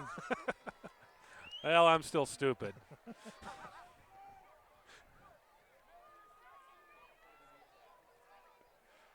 You know, one of the notes I had from last week's game was on the positive side. For the one positive note Hudson's defense did have was they had a pretty good goal line stand there in the first half. And, you know, you saw it again here. They didn't keep them out of the end zone, but they had another good, you know, goal line stand here. It's pretty tough when, you know, your opponent has the ball on inside the 2-yard line to keep them out. But, you know, to hold them out for a couple plays there, played tough. I'm holding out a lot of hope for this defense. The thing that's been really assuring to see is that the defensive line has just looked a lot better tonight. They've held up against the running game of Farmington, and they've put some pressure on the quarterback. But we're not going to see a quarterback like this too many times this season. This Farmington quarterback, he's got an arm and he's got some talent. Well, here's your kickoff being. Well, they did enforce it on the kickoff, which makes it a much more, I guess, severe penalty. So does Dennison get 3 points so he puts this through the uprights? I'm guessing he's going for it here. That would be good knowledge for later if they need to go for a field goal.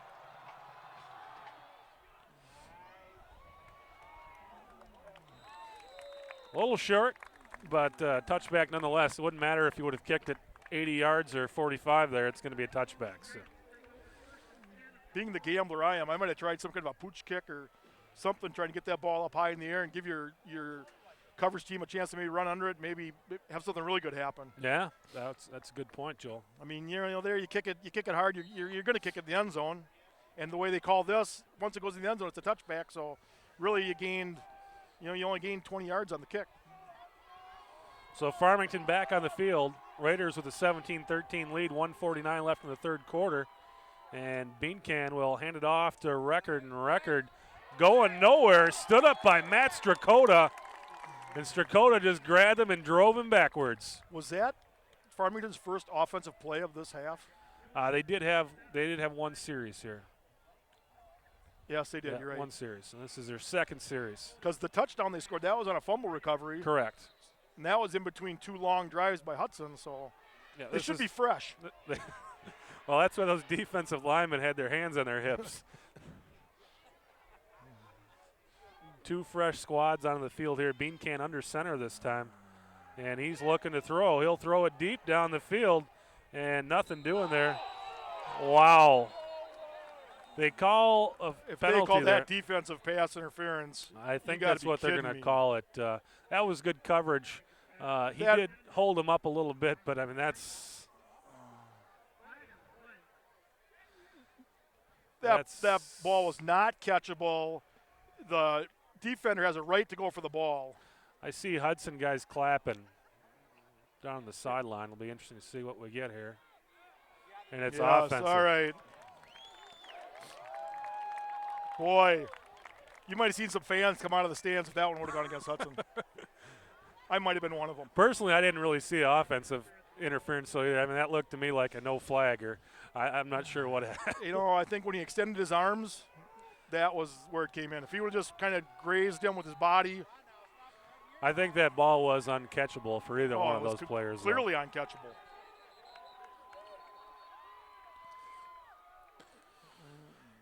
So we've got a stoppage here. Oh, it's loss of down. It was as loss well. of down as well, because that's one of the guys with the sticks had second, the other guy had third. So it'll be 3rd down and 19 for Farmington. Boy. If the Raiders can come up with a stop here, they're going to have themselves some good field position again. Beancan this time under center, man in motion, and he'll hand it off to Record. Fumble. Ball's Fumble. loose. I think Hudson fell on it. I believe it's going to be Hudson's ball. Raiders say they have it. Oh, no, they're calling 4th down. Oh, boy. Well, the Raiders still should end up with some pretty good field position here. They lost some yardage on that play. And Grubb will come in to punt. He's going to be standing right in the back side of the end zone here, trying to get this one off.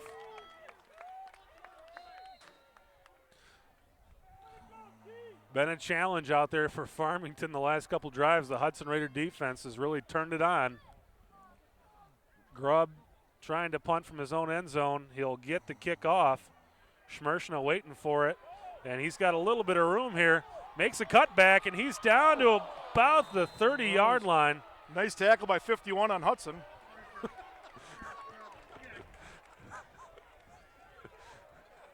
Somebody's got to make a tackle out there, Joel.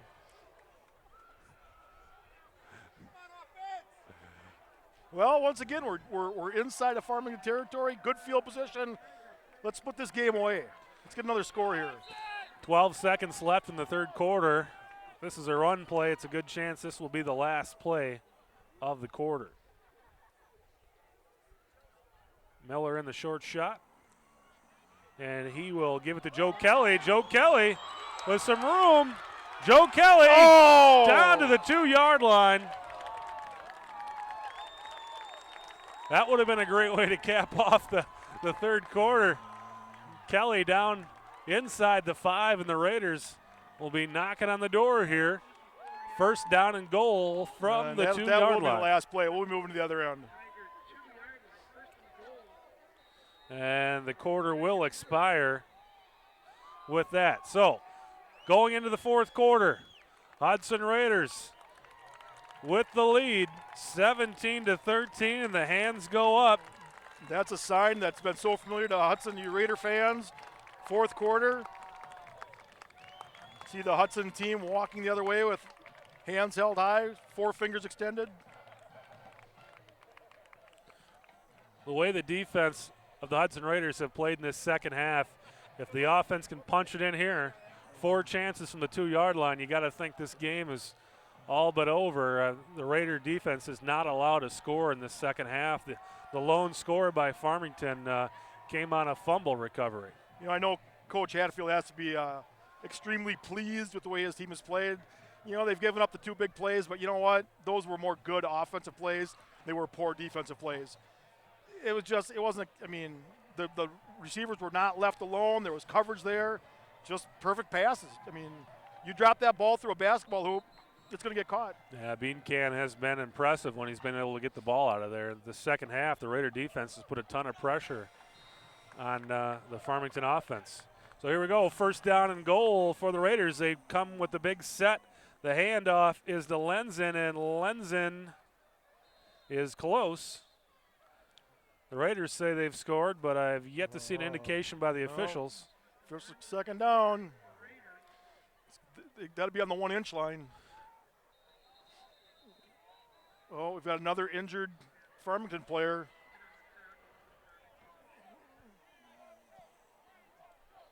So the Raiders with a nice push there in 1st and goal, but don't quite get it in. We'll have a stoppage of play here as the Farmington training staff comes onto the field. And Joel, it looks like you've got another coaching staff.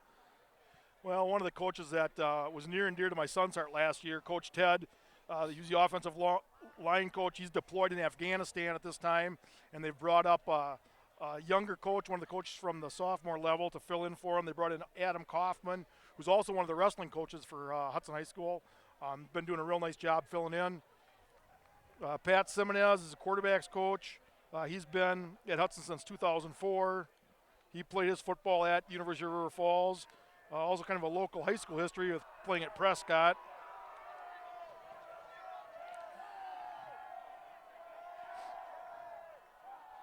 Some of the other coaches, Ryan Jameson, he's a linebackers coach, was the special defensive backs coach, I believe, last year. He's been at Hudson since 2002, same length of time that Hatfield's been here. You've got Scott Emery. He's now the defensive backs / special teams coach. He's been with Hudson since 2008. He also coached at UW River Falls. He was also the head coach at Devlin Darien High School from 2001 to 2006. Played his football at Lake Mills High School and then at University of Wisconsin River Falls. Noticing a kind of a pattern here. Lots of River Falls guys. Lots of River Falls guys. And, Adam Cowles was one of the, I believe at one point he led the nation for quarterbacks in rushing.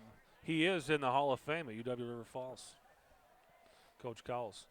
Across the conference tonight, Eau Claire Memorial on the road at La Crosse Central. Chippewa Falls hosting Cedarburg. Should be a good football game. Menominee on the road at Wausau West. Eau Claire North on the road at La Crosse Logan. New Richmond up at Puglund Field in Rice Lake tonight, taking on the Warriors. River Falls traveling just down the road to Ellsworth, and Superior finishing up their home and home with DC Everest tonight. And that will be the Raiders' opponent next week as Big Rivers play begins. Hudson hosting Superior in their Big Rivers opener. Raiders on the field here, second down and goal from the 1-yard line. The give is to Corum, and Corum's in there. Touchdown, Raiders. Extends the lead to 23-10, 23-13. Big extra point coming up here. Get that 11-point lead.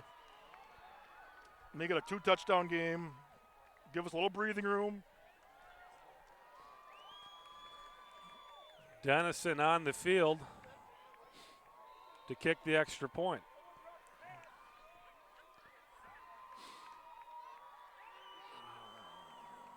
Kick is up and good. Raiders take the 24-13 lead with 11:35 left in the game. And the Raiders with that hop in their step once again. Chris, I mentioned earlier that Farmington is in the WISSOTA Conference. 4 of the 7 teams that are in the WISSOTA Conference are ranked in the top 10 in Minnesota. It's kind of a mix of 4A schools and 5A schools, and I looked at Hutchinson, and Hutchinson is ranked 7 on the poll I looked at, and I'm not sure if Hutchinson's in this conference or not. I know they used to be, but I believe either they've moved out of the conference or they're going to be moving out of the conference. But you've got New Prague. The poll I looked at again was ranked number 1 in 4A. Northfield ranked number 2 in 4A. Holy Angels ranked number 8 in 4A. Last year, 3 of the 4 state semifinalists in 4A came out of this conference. So it doesn't get any easier for Farmington as they move forward. And Farmington with just 1 conference win last season. Kick is away and fielded at about the 15-yard line. And they'll take it up to about the 25 before they're brought down. So Raiders defense back on the field with pretty good defensive field position once again. And last week we saw a lot of the Raiders kind of on the wrong side of that field position game. Tonight just hasn't been the case. Yeah, it's really good to see, and you hate to attribute it to anything other than that Hudson's playing much better tonight. So Bean Can and the Farmington offense back onto the field. He'll go under center this time after the debacle and shotgun a few series ago.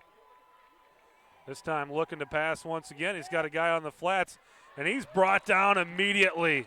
Nice open field tackle. Raiders out there not letting anything go this time. Lawrence Pruitt with the tackle. So it'll be a gain of about 2 or 3 yards, and if you can make that tackle right away, it's hard to give up the big plays. I mean, just great open field, one man-on-man tackle there. You know, and I hate to keep harping back to last year, but that was one of the hallmarks of this defense from last year was the sure tackling. And if we can get some of that back on this squad, good things are going to happen. Oh, fumble. And I believe Farmington recovered it. But that's going to be just a slight gain for Farmington. It'll be 3rd down and about 6 from their own 31, 32-yard line. You know, some of you Hudson Raider fans that have followed the team for a long while may remember the Ucatel years when Hudson played Holy Angels, and a name that we've heard a lot of at the pro ranks, Larry Fitzgerald, played at Newton Field. That's another team that's in this conference. This time Beancan looking to pass again, and Mike Congdon right there. Congdon has been in the backfield seemingly all night long. You know, it looked like Farmington was trying to run kind of a bunch formation with their wide receivers here on the near side of the field, and they just never had a chance to unbunch. So it'll be 4th down and about 14 or 15 yards, and Farmington's going to have to bring the punt team back on. 9:44 and ticking left in this football game. The Hudson Raiders leading 24-13. Grubb on to punt. Schmershna back to receive at about the 40-yard line. Kick is away. It's a short floater. Schmershna will field it on a bounce at the 42. Makes a couple guys miss, and he's across midfield down to about the 48-yard line. So Schmershna's been pretty slippery back there on punt coverage tonight. Seems like he's made a couple guys miss just about every time he's touched the ball. Well, I think he's gotten a little confidence now, and he's looking to make something good happen. Was that Matt Congdon that made that sack on that last? Mike Congdon. Mike Congdon. Yep. Matt. I think you're thinking Matt Strakota. No, I'm thinking of. I think Mike has a brother that was okay. named Matt. That might have been from dating myself a little bit. I dated myself all through high school. I don't want to touch that one. Luke Miller in the short shot. And he will keep it himself before he kicks it out to Joe Kelly. Kelly with some room gets around the corner.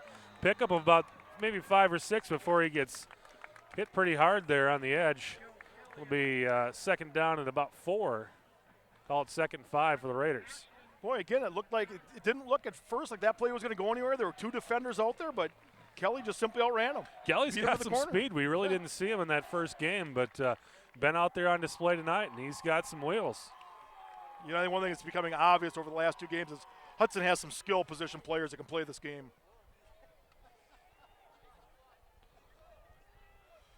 Corum behind Miller. Malika in motion. They'll fake the pitch to Malika, and run goes up the middle, and that's going to be another 1st down by Joe Kelly.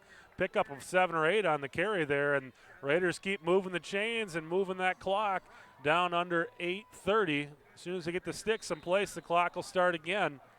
Raiders leading at 24-13. Down to the 35-yard line of Farmington, and at this point, the Raiders aren't going to be in a real big hurry to run the next play. Boy, and that Joe Kelly's only a sophomore. Raiders with a lot of young talent out there. I had to look at my sheet because I didn't recognize the name, and when I looked at he's a sophomore, this sophomore class for Hudson is very talented. This time it's Corum up the middle, and he'll pick up 3 or 4 yards. Now you got Kelly out there as a sophomore. You've got Schmershna out there as a junior. Malika's a junior. Luke Miller is a junior. You hate to say that you don't want to give up this year. I mean, this is still a pretty good football team that can make a run in this conference. But, boy, think about next year with this talent that this team has right now. Well, the sophomore team this year, they have not lost a game since they've been playing competitive football at the school level. Luke Miller with Malika to the right, Kelly to the left, Malika in motion, and they'll give it to Austin Lenzen, and Lenzen up near the 1st down to about the 26-yard line. That's going to be very close to a 1st down. It'll be 3rd down and short for the Raiders. You got to think, though, Joel, that last week that team that the Raiders played, that could be the best team that they play all season long. And this may be more of what we'll see this season than what we saw last week.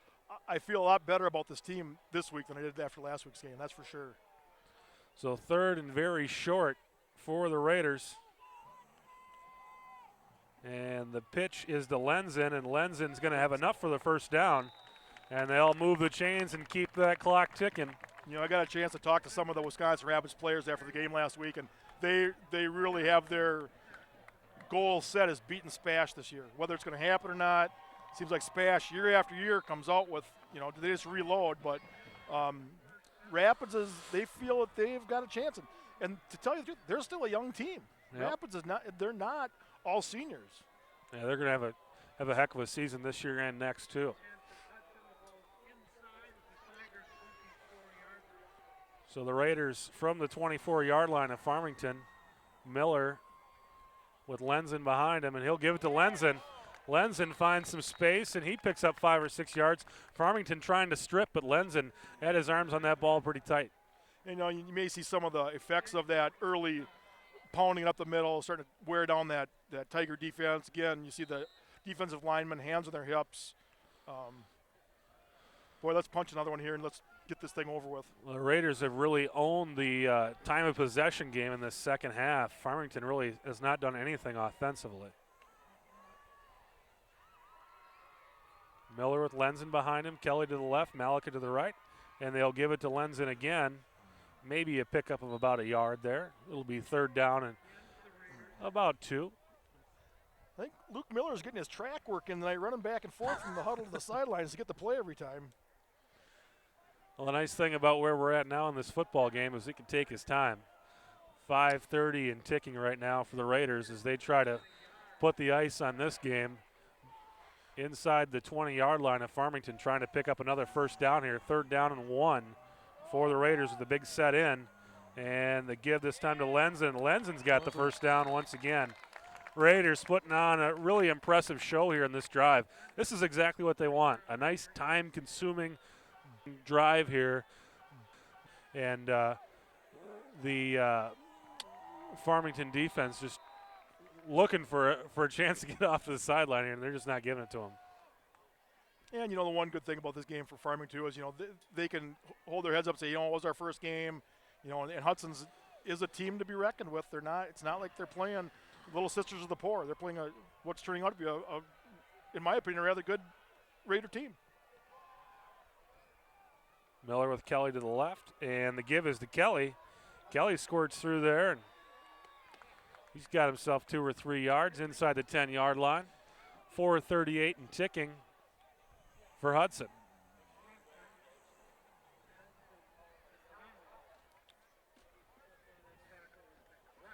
Down to about the 9-yard line, 2nd down in goal for the Raiders.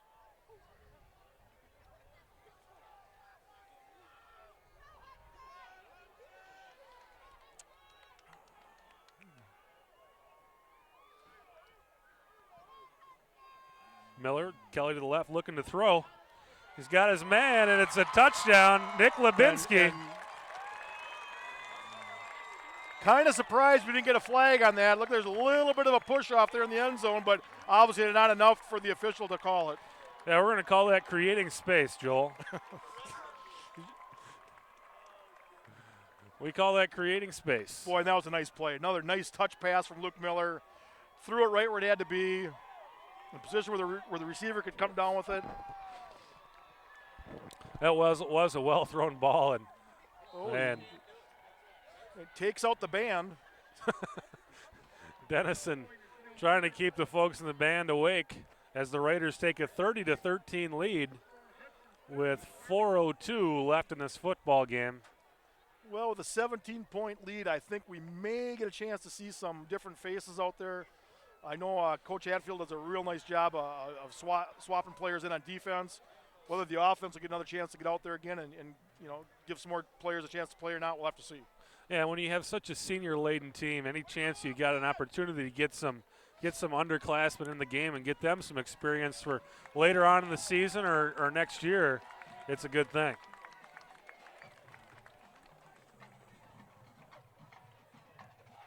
You know, I think we talked about that last week, that, you know, the last year's team, the underclassmen really never got a chance to play because the games were close. Yep. You know, a few mop-up rolls against the Eau Claire schools, but other than that, they were all tight games. Yeah, so you get a chance to get those guys in there. You got to do it because it can pay off later in the year and without a doubt next year. And you never know when that backup's going to have to step in. They're only one play away from a starting position. You know, you never know when an injury is going to bite somebody. And the kick is away. It's a high kick fielded by Farmington at about the 17, and the Farmington player gets some space before Dennison brings him down. The kicker making a nice tackle there. At about the 34-yard line. That's kind of the advantage of having a defensive lineman as a kicker. And there he has to run back out and get his kicking tee. You don't have Martin Gramatica out there kicking the ball. You got a real football player. Well, you know, you'd think you'd find somebody's kid that could come along and run out there and get that out of there. But I guess you're going to put somebody in charge of getting that off the field. He's the one to do it. So Farmington back on offense here at about their own 34-yard line. Beancan will take another high snap and look downfield to throw. He's got a man who actually makes a pretty darn good catch on that ball. Ball was actually a little underthrown. Receiver did a nice job of a fingertip catch. I was just about to say that I think Farmington's in a position where they got to throw the ball. Well, that was quite a catch. He pulled it really off the turf there. I mean, it was fingertip catch was exactly what it was. So Farmington with the 1st and 10 at the Raider 41-yard line. Raiders with a 30-13 lead, with 3:35 left in the half. This time the handoff to C.J. Record. He goes nowhere. Loss of 1 or 2. Another nice job by the Hudson defense on the running play. Ryan Mitchell, actually Kellen Pearson in the backfield there to make the tackle for the Raiders. And it's a no gain. Actually a loss of 2. Farmington once again in their hurry-up offense. This time Beancan looking to throw. He's got his man in the flats and brought down immediately out there. Nice open tackle. Dan Kelly making the tackle, and that's kind of been what the Raiders have done all night tonight, is they've tackled very well, especially out in space. You know, if I have to pick one thing that impressed me the most tonight is the quality of the tackling. Again, I think that was probably a point of emphasis in this week's practice. Coach Cowell said they had a really outstanding week of practice. This time, the snap taken off the turf by Beancan, and Beancan stood up. And we'll have to check our rule book there too, Joel. I always thought if the snap hit the ground like that the play was whistled dead in high school football. Well, I don't know. We saw that quite a bit last year where the ball was hiked over the quarterback's head. Hudson had not on Hudson's part, but on their opposition's part. And I think Hudson ended up with some pretty good field position out of those high snaps last year. Yeah. So I don't. Well, nonetheless, it's 4th down and 13 for Farmington. The Raiders with the chance to put this game away right here in 4th down. Beancan going to be looking to throw. Throwing it deep and across the middle, and it's incomplete. The Raiders get off the field on defense, and they'll send the offensive unit in with 1:47 to go. And you're seeing the second team come out there now in a mop-up roll. I think we'll see a lot of just running it between the tackles, try to tick those seconds off the clock. Farmington has their whole set of timeouts here, but I think if I'm them, I just want to get out of here. Trailing by 17 with 1:47. Hudson, the 30-13 lead. Farmington may be happy just to go home here. You know, this is the kind of reps, you know, you may think it's end of the game, it's mop-up roll, but it gets these players a chance out here to knock pads. There's Mike Holmes finds an opening. And so much for just kneeing the ball. Well, I don't know if that play faked out the cameraman, but it faked me out. It did fake out the cameraman. As I was watching, I thought that play, I'm like, why aren't they tackling him? He's wide. Nice play by Mike Holmes. Yeah, that's the telltale for the camera guy is when the man who has the ball, all of a sudden, no one's trying to tackle him. No.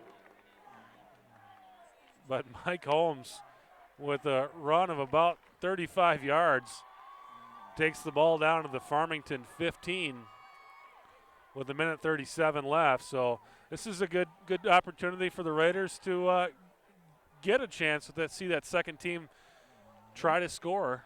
This is something that's really been unheard of in Raider football in recent years, is seeing a sophomore quarterback out there taking snaps. And they had 2 of them last week. And now you've got Mike Holmes out there this week.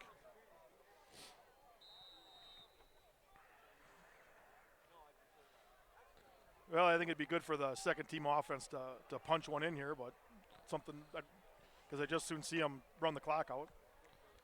And this time it looked to be in more of a run the clock out type formation. And that's what they'll do. Mike Holmes will knee on this one. So classy act by Adam Cowles, because the way the Raiders are moving the ball, they certainly could score again, but it looks like they're going to go ahead and try to close this one out. Yeah, the math tells me it's just a matter of one more knee or 2 more knees, and it's all over. So the Raiders will go into conference play next week on a winning note. As the clock goes under a minute, and they're in the lead 30-13, about ready to knee on it again, and the Raiders will welcome Superior to Newton Field next Friday night at 7 o'clock. If you're watching this from home right now, get out your blankets and let's get ready for football next week in Hudson. You know, and I know probably a lot of people didn't notice, but Mike Holmes did a real smart thing there. Before he took the snap, he looked back at the clock to see how much time there was left. So now Hudson does not need to even snap the ball again. So a sophomore player making a senior play there, and this should be it unless Farmington decides to call a timeout. You know, and what some of my sources have told me, that this Mike Holmes is a very savvy and smart football player. So you've got sources. I've got a couple sources still at the high school level. So Joel Eby, with his spies inside the program, getting it to you, the River Channel viewers. So the Raiders bounce back from last week with a 30-13 victory over the Farmington Tigers. They travel over the St. Croix River and get a victory. You know, it's nice to get that first win under your belt. It's not a conference opponent, but, you know, now you know what it feels like. They'll get to sing the Hudson Fight song on their opponent's turf, which is always a good thing when you're a football player. And next week we'll get ready for Superior coming down. And that'll be a revenge game for the Raiders. That was their only conference loss, was last season against Superior. So for Joel Eby, I'm Chris Larson. Thanks for watching. We'll see you next week at Newton Field, Friday night, 7 o'clock. The Raiders open the Big Rivers conference season. We'll be there. Let's have you there too. Thanks for watching.